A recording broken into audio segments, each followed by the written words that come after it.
Alright, is it recording? Mm-hmm. Hi everyone, I'm here today with our trusty Canon 600D.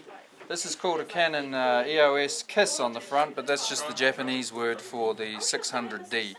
At this school we have 600Ds and 650Ds. The main difference between them is the 650 has a touch screen and it has autofocus and video mode, but we're not worrying about that today.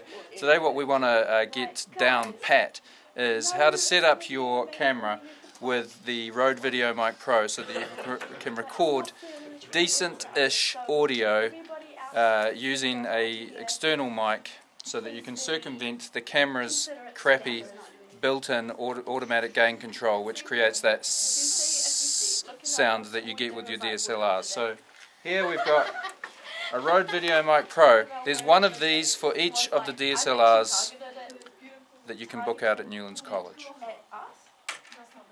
3 of them come with a dead cat fuzzy, which if you're shooting outside in the wind, and it does get windy in Wellington, you can place over the microphone, which will reduce or even minimize to zero that horrific wind noise that can ruin the audio.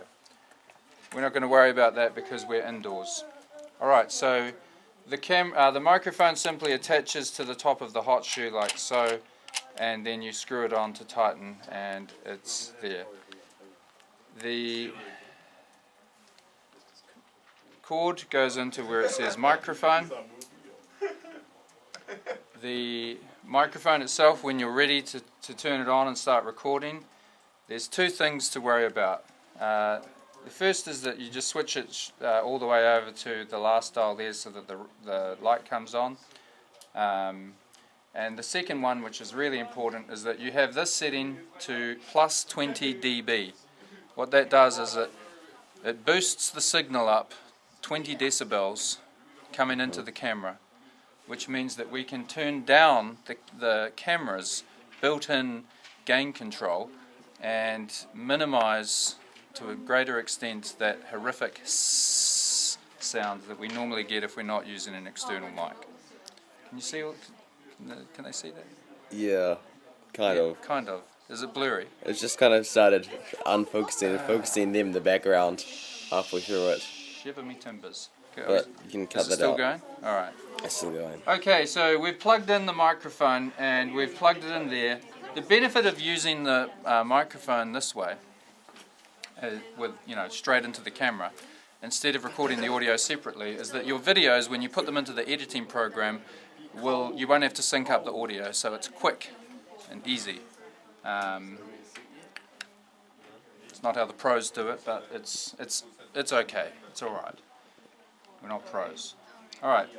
To set up the sound, you need to do this before you start shooting. If you don't, your sound could either be way too noisy or you won't even be able to hear it.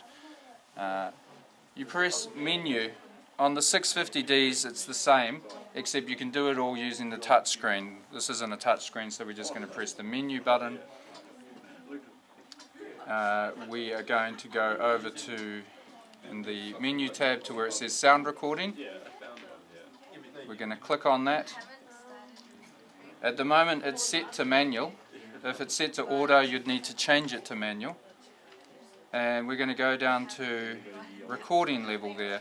This one's already been set up for use with this microphone.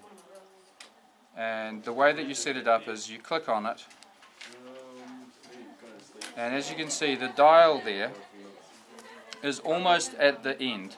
So what we've done is we've basically gone to the end and then we've moved it forward 1, 2, 3, 4, about 4 or 5 like notches. So if it was like way up there, because we've got it set to plus 20, it'd be peaking and you'd get that that peaking sound where it just gets distorted. But this way, so do you want to say something, Matt? Just introduce yourself. Hi, I'm Matt. Do you want to say it a bit louder? Hi, I'm Matt. Alright, so if we were using Matt, if Matt was our subject, because he's softly spoken, we'd probably have to, when we went in here to test the audio like I just did, if the camera was about this distance from the subject, which is about 1 meter, and that's you want to get the camera no more than 1 meter away, because the further away you are, the worse the sound is going to be when you're picking it up. You probably need to even raise that up a bit more, so I'm going to put it up to there. The more I raise it up, the more I'm going to introduce the camera's crappy automatic gain control though, so that's the problem. Alright, say it again, Matt. Hi, I'm Matt. Alright, so when I did it that way, I had much better thing going up here. It was kind of coming up to about the 12 mark, which is what I'm happy with for my dialogue recording. If Matt suddenly started screaming, it might start peaking, but he's not going to do that for this scene. Alright, so that is the sound setup. We are now ready to record dialogue using the Rode Videomic Pro and our DSLR, and it'll be much, much better than simply relying on the camera's built-in microphone. Because it's an omnidirectional microphone, which means it's picking up all the crap from everywhere, as opposed to this one, which is just going to be picking up what I'm pointing it at. So you get better control. That's all for now, folks. Thank you for